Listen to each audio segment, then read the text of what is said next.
दोस्तों, इंटरनेट पर हर तरफ चर्चा है कि पीएम मोदी की नजर देश की 32,000 टन गोल्ड पर है। लोग सोच रहे हैं कि क्या सरकार टैक्स का कोई नया जाल बिछा रही है? तो जवाब है बिल्कुल नहीं।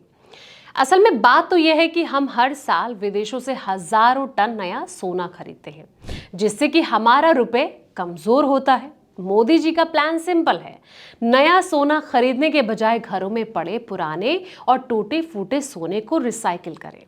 एक्सपर्ट कह रहे हैं कि इस तिजोरी के खजाने का सिर्फ 1% भी बाहर आ गया तो देश का जो बोझ है वो खत्म हो जाएगा।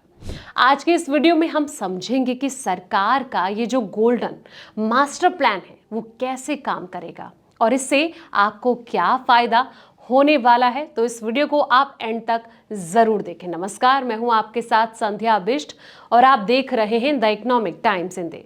प्रधानमंत्री नरेंद्र मोदी ने पिछले दिनों जनता से साल भर सोना नहीं खरीदने की अपील करके सभी को चौंका दिया था।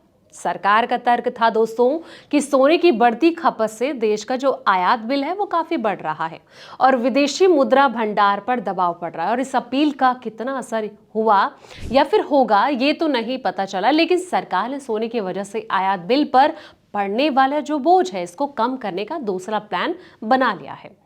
सरकार की निगाह देश के घरों और मंदिरों में जमा करीब 32,000 टन सोने पर है।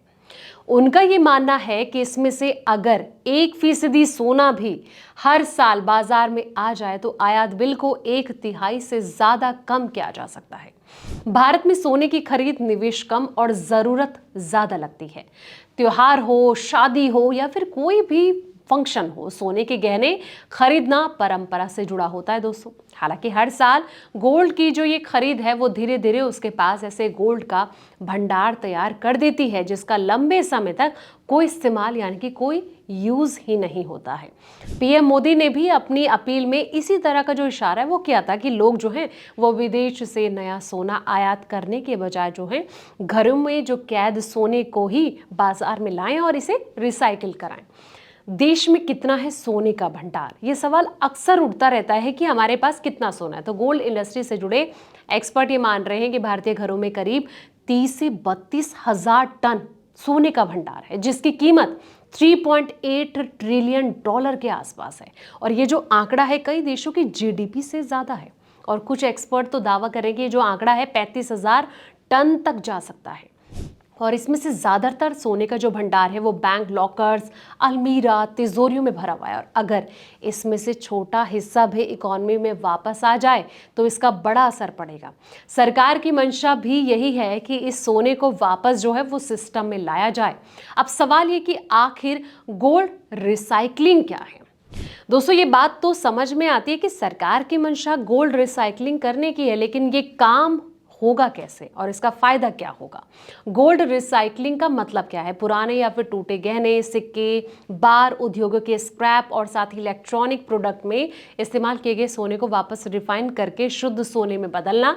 सबसे पहले इन प्रोडक्ट की शुद्धता मापी जाती है और फिर उसे पिघलाकर रिफाइन किया जाता है। और इस प्रक्रिया से उच्च मानक वाली 99.9% शुद्धता वाला जो गोल्ड है वो मिलता है। और फिर इस गोल्ड का इस्तेमाल ज्वेलरी बनाने, सिक्के, अन्य बुलियन प्रोडक्ट को तैयार करने में किया जाता है। तो सरकार की जो ये बड़ी प्लानिंग है रिसाइकलिंग से अब फायदा कैसे हो सकता है कि देश में आयात बिल के आंकड़े को अगर देखा जाए तो इससे पता चलता है कि वित्त वर्ष 2025 और 26 में गोल्ड की डिमांड पूरी करने के लिए 72.4 अरब डॉलर आयात पर खर्च करने पड़े।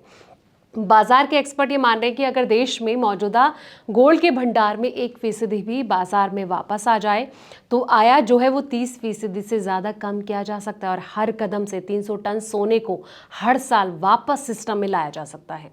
जो आयात बिल का जो बोझ है 2.29 लाख करोड़ रुपए तक जो है वो कम किया जा सकता है। तो फिलहाल इस रिपोर्ट में इतना ही। ऐसे तमाम अपडेट्स के लिए आप देखते रहें द इकोनॉमिक टाइम्स हिंदी।